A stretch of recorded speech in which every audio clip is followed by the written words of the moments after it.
Welcome to Virtual Concert Hall's live programs. Thank you for joining us. My name is Jennifer Savage, and I will be your host for today's show. And we are excited to be presenting our 10th episode of Jack Price is Right. And today, we will be exploring the topic of gossip as it relates to our lives, our experiences, and anywhere from the lens of musician, artist, manager, performer, and all the way down to eye level of the crude and unfiltered human being. Is it a killer? Do you have to kill the messenger?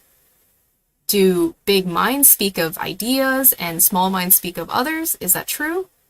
Find out here on Jack Price is Right. And there is no one-size-fits answer, obviously, but this could leave you, and also this could leave you with more questions than simple answers, but it's more real that way, and that's what we're here for.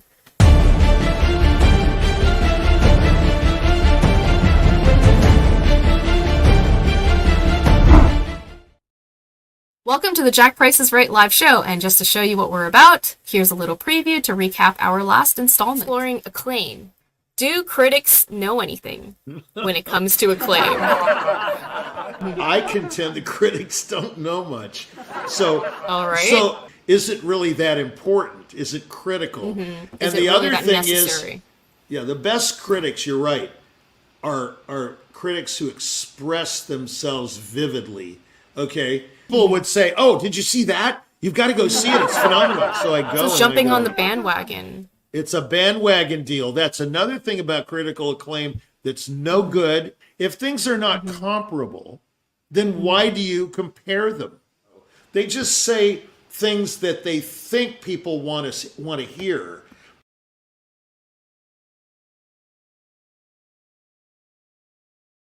A very great violinist walked on stage drunk, and he gave a stunning performance of the three sonatas of Brahms. Well, the critic didn't even listen to him. He just said, "Oh, his face was red, and he was totally drunk, and he bombed." He didn't bomb. Didn't report the concert. He reported what he wanted to report, that he thought would sell papers. That he who has the heart to help has the right to criticize. I've rarely seen a music critic or a food critic or a movie critic say anything constructive to the movie makers, to the artist, to the chef. Yeah. They just pan it, or they say it's fabulous, but they don't say why it's fabulous. I think a critic should do is, first of all, do his homework, or hers. I mean, they rarely come prepared. And they're always writing during the event. Why are they doing that? Can't they remember what happened? They should go there to eat, right? They shouldn't be, I'll take a bite here of this apple turnover, and I'm going to write, the apple turnover was... Yeah, I should not do that, right? But to further emphasize your point, Where do they go to school to be a critic? He said to me one day at Bagel Now, she goes, Rich, I'm going to do some damage at the Philharmonic tonight. And I said, So, meaning, I don't care. Just close your eyes if you can't handle it and listen. Listen to the performance, man. The editor makes the movie. He puts it together. But very few people talk about the editor, even though the editor gets a major credit. Yeah, I know. I don't hear anyone saying, wow, that guy really put together a great film. I've never heard anyone say that. Like he edited the hell out of that film or something like that. And that was our last episode on acclaim. And I just want to reiterate here, welcome to Jack Price is Right. I'm your host, Jennifer Savage. It's great to be here. And today, I am excited to be joined live with my co-host and celebrated partner in crime, Dikran Atamian, otherwise known as Jack Price. And just to give a little bit of an introduction, formerly known as Dikran Atamian and now known as Jack Price, he began his career in artist management in response to his own career as an RCA recording artist after winning first prize in the 50th anniversary of the Now Bird competitions, as well as the Crazy Pianist who premiered The Right for solo piano. Welcome to the show, Jack Price. Thank you very much. It's good to be here. Great to see you. Yeah, you threw a curveball in that opening. Yeah, a little bit. Yeah. No, we no, like I our mean, curveballs here and there. It's my favorite quote from Einstein, who says, "I didn't know you were going to say that." That's what's so great about this show is I never know what's going to happen. Yeah. He said, Exactly. "Great mind, mediocre minds talk about others, meaning people, and great minds talk about ideas and theories and things like that." And I agree with that. I mean, that's the topic of gossip. The point is, who cares? The point is, who cares? Gossip is idle, right? Well, let me stop you real quick right there. Let's see what's behind door number 1 for our first subtopic. Okay, well, that's a good idea.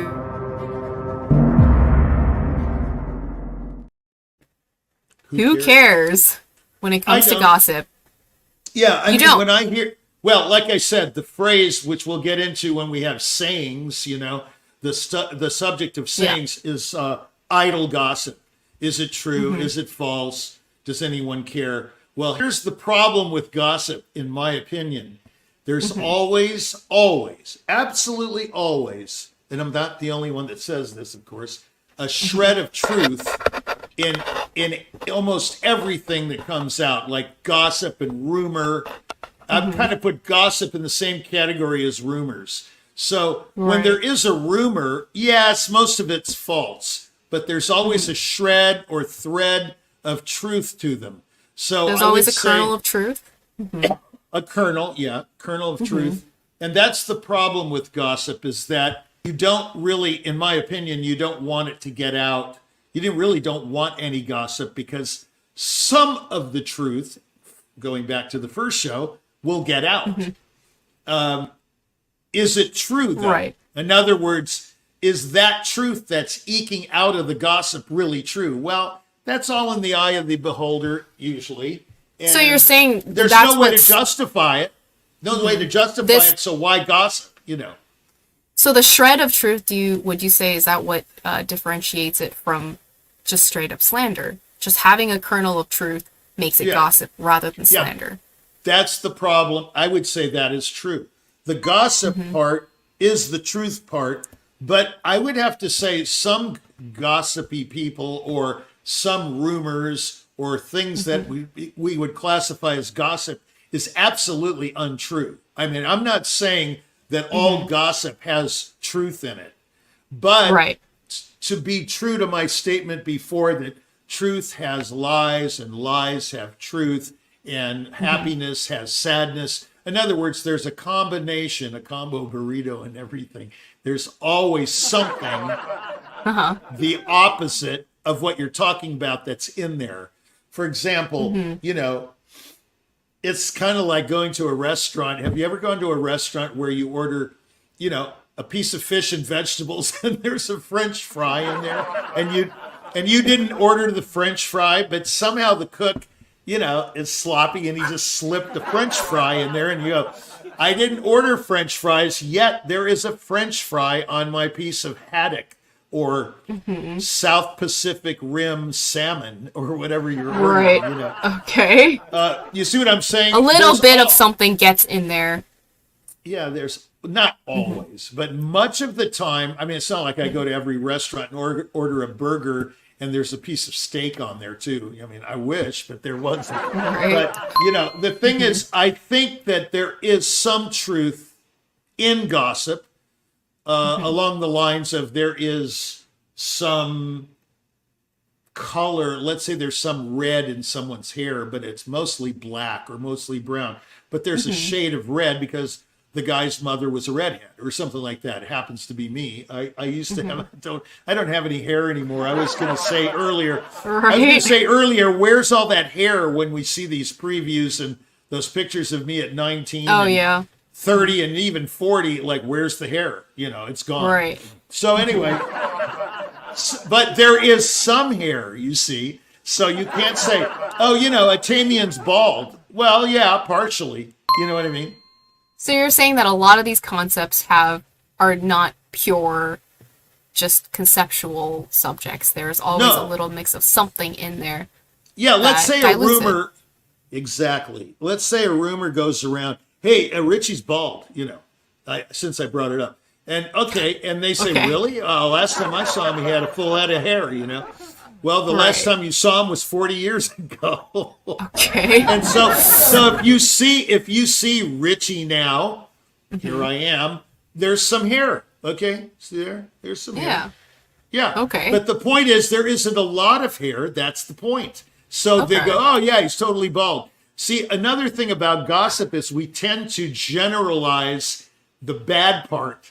So it's like saying, like all of one race is lazy, or all of one. We talked about this in another. It has a preconceived notion of being just purely negative or mainly negative when you don't really consider the other connotations.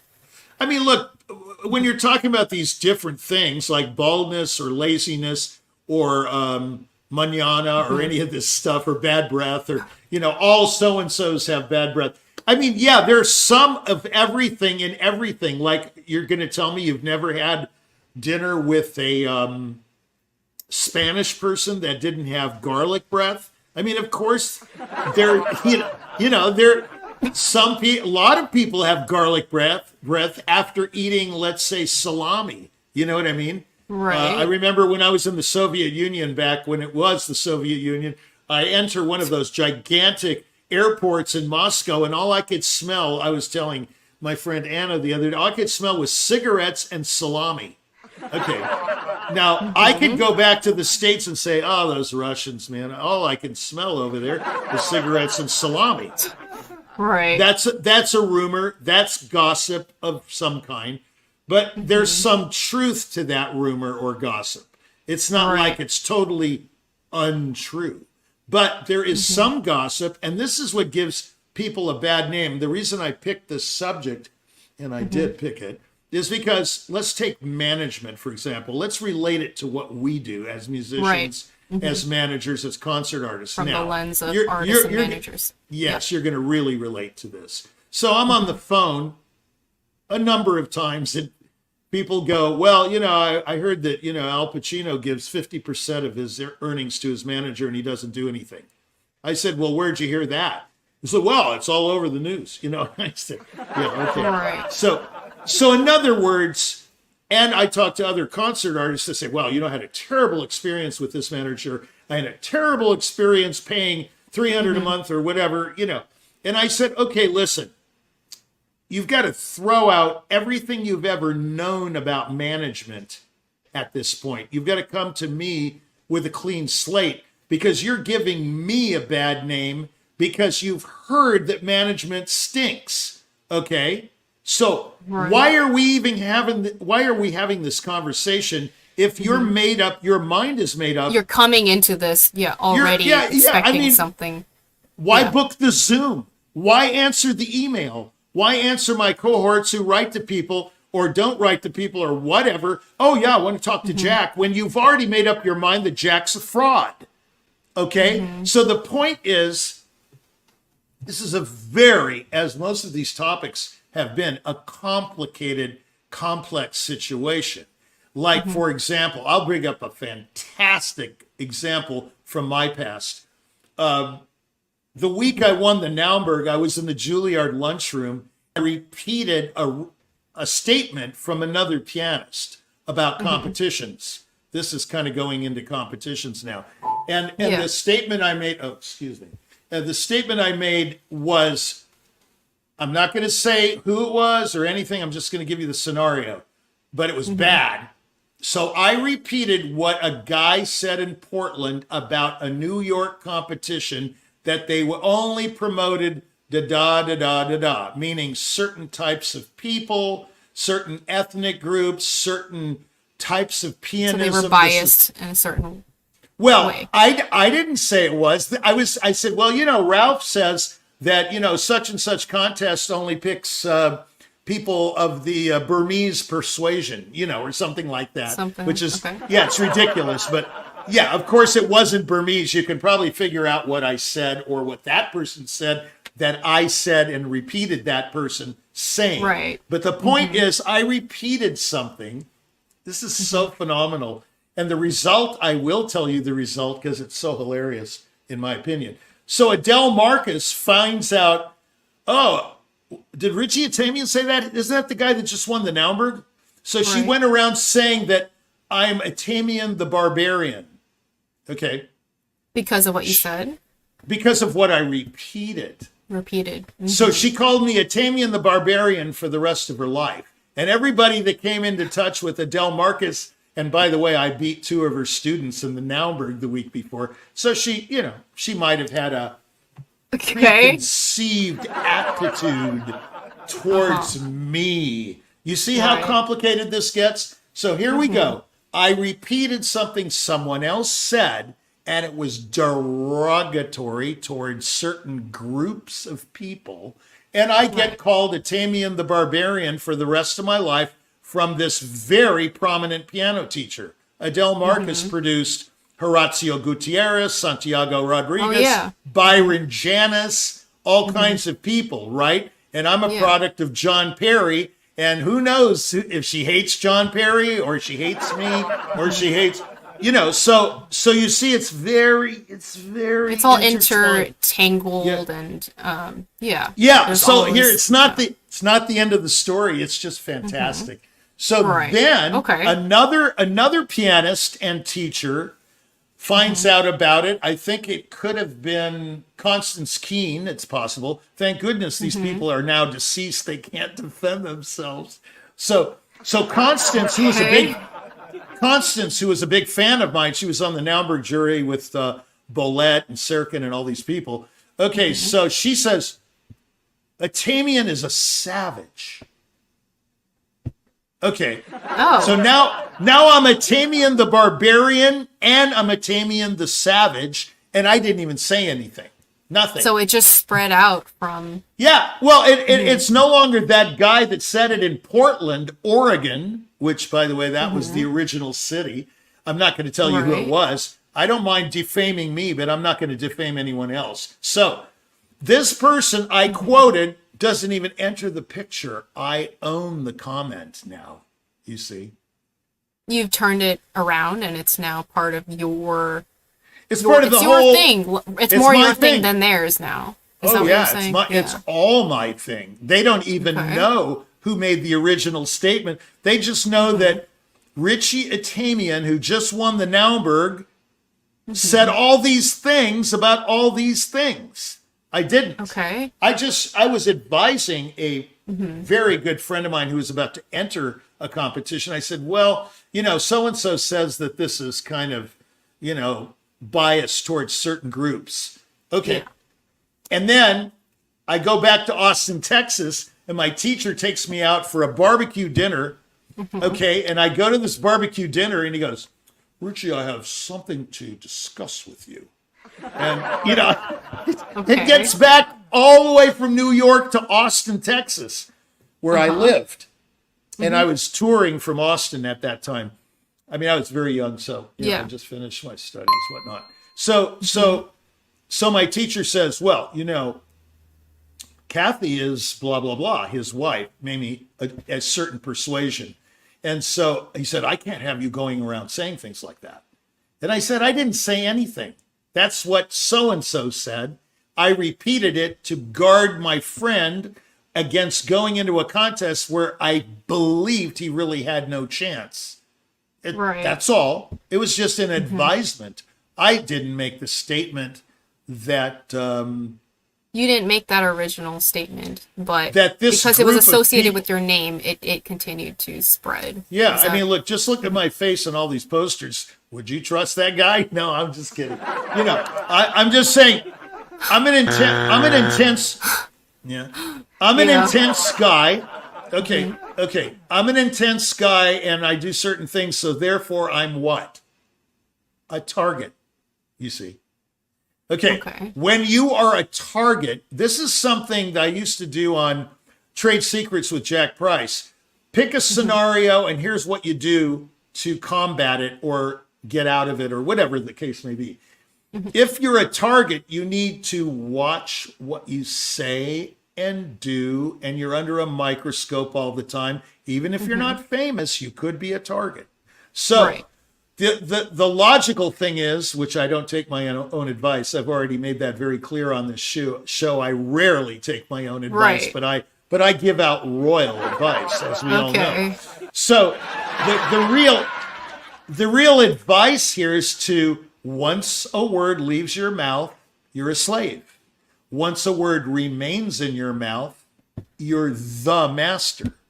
So if the word leaves your mouth, you don't own it anymore. It's now owned by the world, but the tagline goes to you.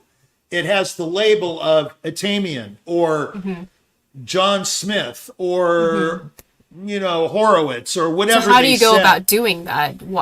You're trying to say that you should try to own whatever, turn the tables on. No, I'm trying to say, keep your mouth shut unless you absolutely can't. Okay. It's sort of like Fleischer. We were going to get into this in sayings, and we will, but I might as well bring it up because every show's intertwined with the other. He said, never play a note till you have to. Now, no, it's not funny. It's actually fantastic. It's gospel. It's the good news. I felt Fleischer said some very revelatory things and real truths. What he means by don't play a note till you absolutely have to, it's kind of like me saying play the long notes long and the short notes shorter, meaning the note values. You see what I'm saying? You want to hold something as long as you can before...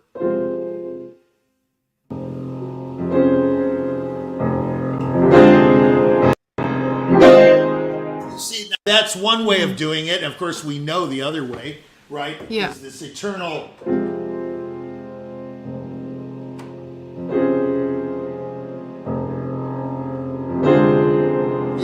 waiting for that low F and never treating the F as an upbeat to the downbeat, which is, I believe, the way it has to be. Otherwise, it sounds like just pillars of sound, very vertical, not horizontal. But people do it. So it's not a rumor, it's a truth. Okay? Well, yeah, so that's in the opening of the Rachmaninoff second, then are you really following the play that don't play the note until you absolutely have to? If you're playing That's what I'm doing because I have to play the F next to the next chord. So in other words, this one I can wait forever.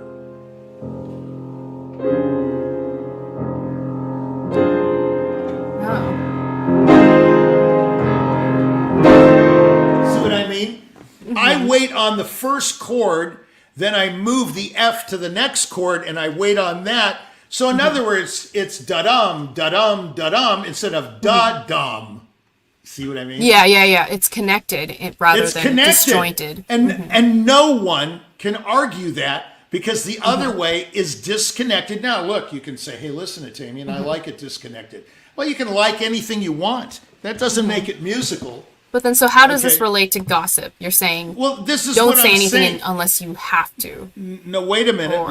Let's clear our palate here. I was trying to talk about what Fleischer said. Don't play a note till you have to. Don't say anything. This is the relationship to gossip until you have to say it. Okay? Now, let's take this analogy again back to the Juilliard lunchroom the week of October 28th of 1975. That's how long ago it was. Next year is the 50th anniversary. So, okay, so 50 years ago, I was called Atamian the Barbarian for something I never even said. And people still remember it, which I like, by the way. I do like the publicity. Okay. Yeah, hey, listen, when they're talking about you, that's all that matters. It doesn't matter whether it's good or bad, as long as they're talking about you. There's no bad publicity. That's marketing 101. There is no bad publicity. I mean, look at what's going on in the world today, and you'll see what I'm talking about. So, 50 years ago, the gossip was, he said this, he didn't say it, he repeated it from another source to advise another person, the third person involved, to not do so. I was trying to help the guy. Instead, I'm vilified, right? Well, this is gossip, you see. This is what, I mean, we can go back to Peter and Judas, okay, in the Bible. They both did the same thing. But who gets nailed? Judas. He's the villain of all villains. You know, he's horrible because he gave Christ up to the Pharisees. Okay, but Peter denied him within a few minutes of that very same act. He did the same thing. He sabotaged him. He left him alone, hanging on a tree. But what are you trying to say about the intent versus what happens, the effect of it all? Right. Intent is what matters. And so I'm very proud of the fact that I advised that person, even if the gossip relayed it in a very negative way, you see. And it sticks with you. That's the other thing about gossip, is that it never really goes away. Why? Because there was a portion of it that's true. What I reiterated from the previous guy was true. He did say that. I don't know if what he said was true, but he did say it. Okay. Well, so for now, I said it. Okay. Right. For now, moving on though, let's see what's behind door number 2. Yeah, that was it. Is it a killer when it comes to gossip? Is gossip, can it be a killer? What do you think of that? We just covered it. You can answer that question yourself, but since the show is named after the Jack, effects, right? Yeah. It's a killer. It's a killer if you look at it as a killer. I look at it as good publicity. But you know, I don't. But see, I don't take myself seriously at all. I take what I do seriously, but I don't take myself seriously. If I did, I would have committed suicide long ago. You know what I'm saying? The point is, it's a killer.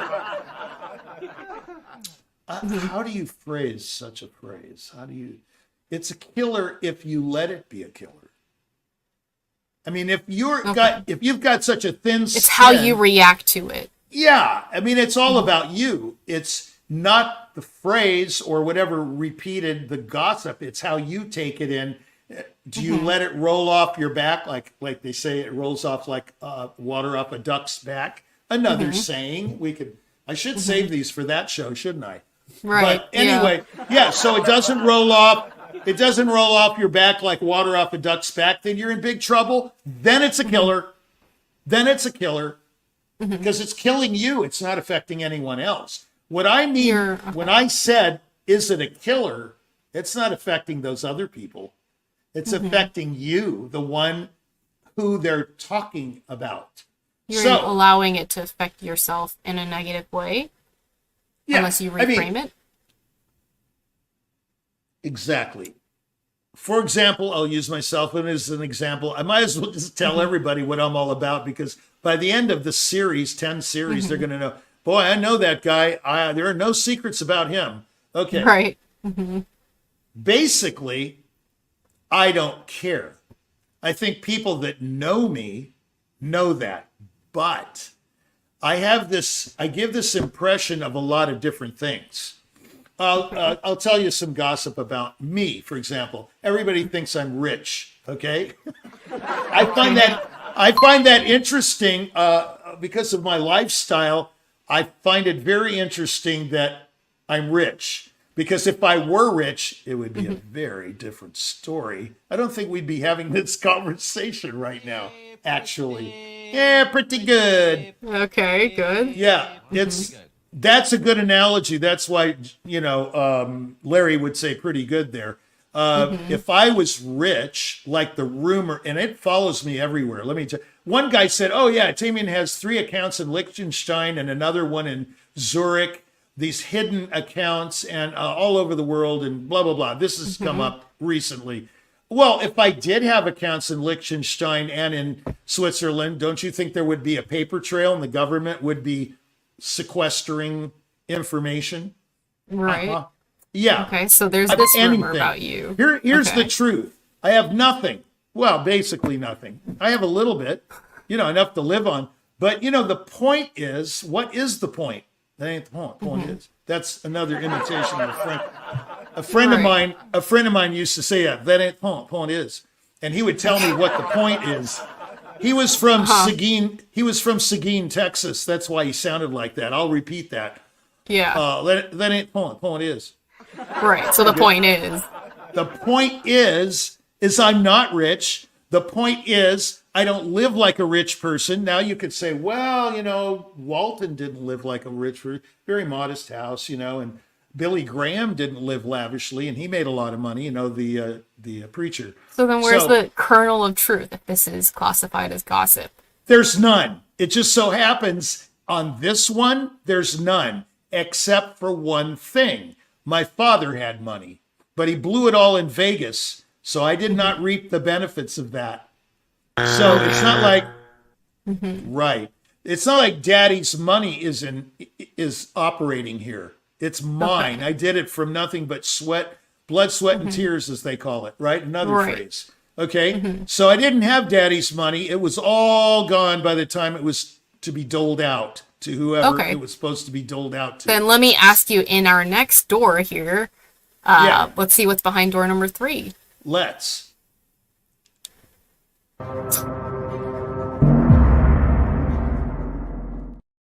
Why should it matter? Gossip. Oh, the answer is simple. It doesn't. That's the whole point. I don't know why. I guess that's the show. It's the show. I mean, why? Let's analyze this statement. Keep it up there. Why should it, what is it, matter? Matter what? No. Why should none of it gossip matter? Here's why it shouldn't matter at all. It doesn't matter because if you're a very focused person and you know your mission in life and you have this thing of just going straight ahead like an arrow and you're possessed with inspiration, you're not, it is gonna be water off a duck's back. But if you don't have focus in your life, if you're not doing something like that guy at the piano right there, whoever he is, banging those chords with, if you're not focused and you don't have an actual path and you don't have a destination and you don't have the infrastructure to get down that path to that destination, then guess what? All of it matters because you're going to sit around and you're going to say, oh, I can't believe they're saying that about me. Tisk, tisk, tisk. I can't believe they believe that about me. I know people like that. They sit all day long. I just cannot believe they said that about me. It's so untrue. It's so false. Does it matter? It doesn't matter whether it's true or false. So you're saying they just have the time to be worrying about these things if they don't have bigger and better things to be worrying about? Well, I hate to say it's biblical. It was said, don't worry about today. Don't worry about tomorrow. There's plenty to worry about today. Today's problems are enough for the day.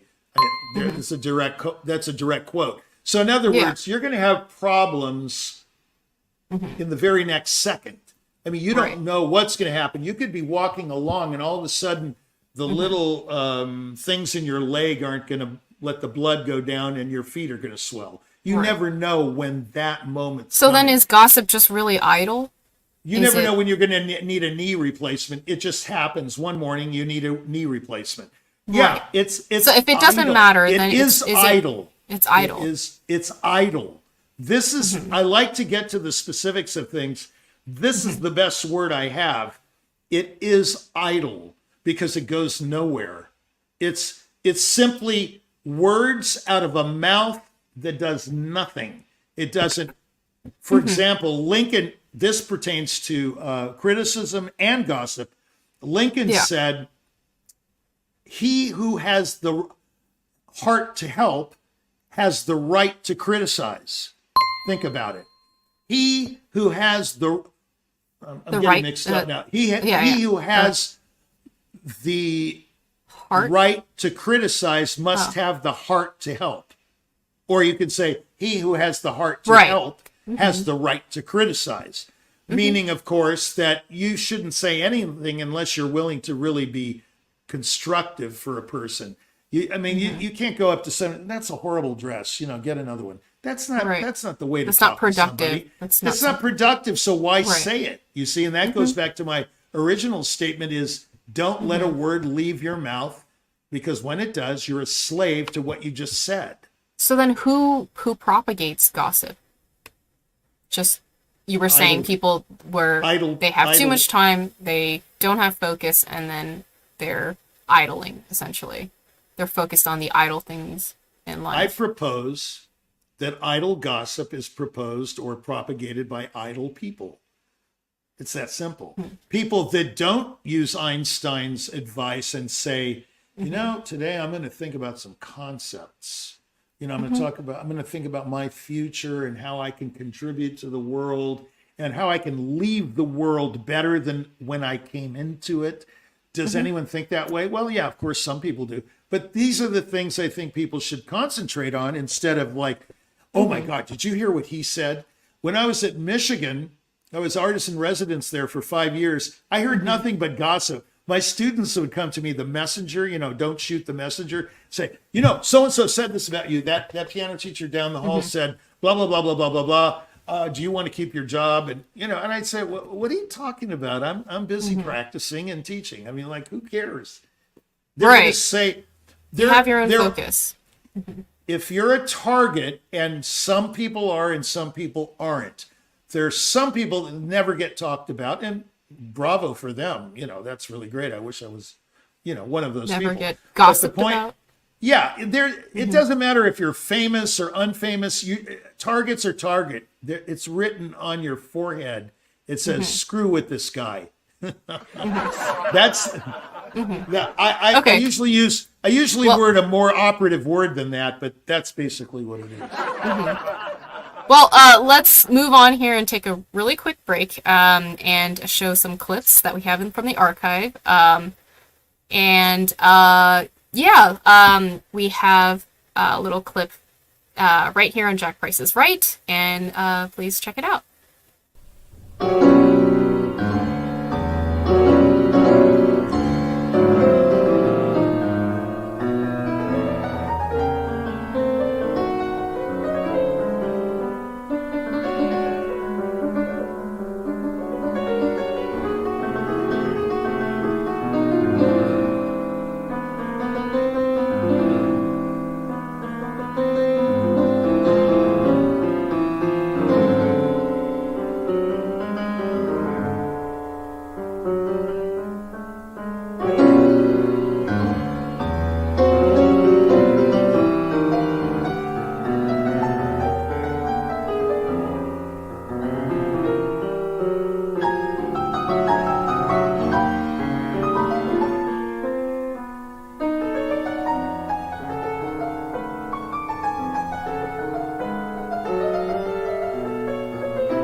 I do want to take a moment here to mention that we are live every Friday with Jack Price is Right, and we have so many hard-hitting topics coming up in store, almost 70 so far, and we started all the way from truth, faith, falsehoods, to anywhere to topics like gossip. And as you can see, all of our topics, they're interconnected and relate to each other, and you can find a little something for yourself in each of them and relate it to your lives, whether it's from musician, artist, manager, performer, all of these different lenses that make up, our lives.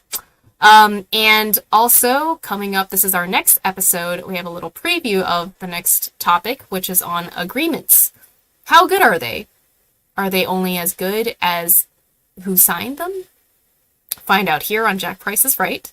And you can check us out on our YouTube channel at Virtual Concert Halls. We're also on Twitch, LinkedIn Alignable, streaming to all the major platforms, and you can find out more info here on virtualconcerthalls.com as well as priceattractions.com. And we would love to hear more from you. Any and all feedback is appreciated, positive or negative. You never know what's going to happen on this show, and as I've said before, that's what we're here for. But back to what we were saying with Jack Price. What do you think about people who are never talked about or never gossiped about? Well, I don't think. What do I really think? I don't think anything about anybody. I'm not focused on people. It's not one of my fortes, or as I was corrected recently, forts. Apparently in English, you're supposed to say a strength is a fort, not a forte. Forte is only for the Italian fort. You're supposed to say, that's not my fort. But it sounds really weird, so I'm going to keep weird. Forte. Yeah, it's not, so this is not my fort, talking about other people. Do I enjoy hearing things about other people? Of course I do. Who wouldn't rather sit there with their hairdresser? You're getting a haircut or something, and guess what I heard on the radio the other day? Of course, this is all idle gossip. We don't know. So then when we say, when I ask you, why does it matter? And you're saying it doesn't matter. And yet there is some enjoyment or entertainment to be derived from gossip. Yeah, but it's entertainment. Is it entertaining drivel? It's derivative dribble. Okay. I mean, it's not even original dribble. It's derivative. Right. I mean, it's complete. That's what I used to say about Rodrigo. Most of his pieces sound like derivative dribble to me. I mean, I like the concierto. I like the concierto de Aranjuez, but anything else sounds like derivative dribble to me. It just sounds like kind of superficial. Like sort of like McDowell. I'm very opinionated, so you'll have to. Yeah, I hate McDowell. Bear with us here. I can't stand it. Yeah. He's no Brahms. They used to call McDowell the American Brahms. Really? Really? Yeah, I don't think so. Anyway, but a lot of people have had success with the D minor concerto. That's very popular. Anyway, back to what we were talking about. I don't really think here's another axiom of gossip. Okay. Yeah. When someone doesn't connect with me, like call me often, or I don't call them often, or I call them often and they don't return the call, I'm not offended. I just go dark. I mean, what can I do? If I call this guy over and over and over and he doesn't call me back, or she, or whatever, that person doesn't want to have anything to do with me. I go on to do my next task or enjoy my day. Or why do people get so offended when they are snubbed? This is a form of gossip, but they're probably talking about you. The gossip it's like all is probably up in their heads. When you don't talk to someone for a long time, they just start. It goes back to, what does it matter? What matters is what is at hand. What's at hand? The task you're about to do, whatever it is. Like if I get up right now and I walk over there, that's a task. I have to concentrate and make sure I don't trip, because I am getting up there, So the point is, concentrate on the present. Don't think about the past, unless you like to reminisce, that's fine. Reminiscence is good. And certainly don't worry about tomorrow, because they're going to gossip about you all the time if you're a target. If you're an absolute non-target, well, then I would say have a very happy life. You're a very blessed person. That's good. But I prefer to be a person, if you don't mind me saying so, to be talked about. I like people to talk about me because that's the name of the game. If we're in it to excel, like they said, one of the Romans said to another Roman legion, Sextus, if you want to advance, do the difficult. So what does he mean by that? He's saying, if you want to rise in the Roman Empire, do the difficult. Don't do easy stuff. Don't sit in the bath all day and get a massage. Get out there and kill a bunch of enemies, or whatever. Conquer. Divide and conquer. Do the difficult. Okay. Do the difficult. Now, is it difficult to talk about other people? No, it is not. It's very easy. I can slander and badmouth millions of people within an hour. No problem. It's real easy to, have you ever noticed an actor in an interview says, they do it all the I love playing that character, and it's always a bad guy. It's always a bad guy. A villain. Because a villain is much more interesting, like the Penguin or the Riddler, than Batman. Batman's too good. He's the nice guy. Right. Yeah, he has all the gadgets and everything, but where would Batman be without his arch nemesis, the Joker? Okay. Batman's nothing without the Joker. See what I'm saying? So in other words, we can sit around. The villains are more interesting to gossip or talk about. Yeah, I'll talk about gossip. How about news? Is it fake or is it real? Well, someone we all know thinks it's all fake, and we also know that the other side thinks it's all real. What is it? I'll tell you how to find out. Do your homework. Just do your homework. It's all over the internet. What does doing your homework or doing your research really mean? Well, you would have to get looking at your sources. How do you know if they're not all sources of gossip instead, where there's just a kernel of truth? Right. Oh, very profound, Savage. I totally agree. Now, here's the answer to that. You have to give up the piano and everything else you hold dear to yourself and start doing all your homework, and it'll take up all your time. For example, how do you know if you need a water pump in your car when you go in to get it tuned up? Oh, you need a new engine. You need a new hose. You don't know any of those things. You'd have to give up your entire life and study the innards of a car to know whether the guy was charging you for the right thing. In other words, you can't do your homework. That's the point. No one has time to do the homework to find out if Henry Kissinger. Right. Yeah, let's say we talk about Henry Kissinger. I knew him. Let's say he was accused of genocide, which he has been. How do you know he really did genocide? Or you'd have to absolutely quit everything you do and research that subject. For example, it would take a lifetime to figure out.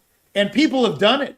The Hurricane, the movie about the African-American boxer who got accused of a murder in Philadelphia or somewhere in Pennsylvania, and he didn't have anything to do with it. And he was put away for 14 years until his book inspired some Americans to cross the border, interview him, and research back in Pennsylvania and get him free. After 14 years or something, he was set free. Can you imagine? These people gave up their whole lives, all of their lives, these three people, and did their homework.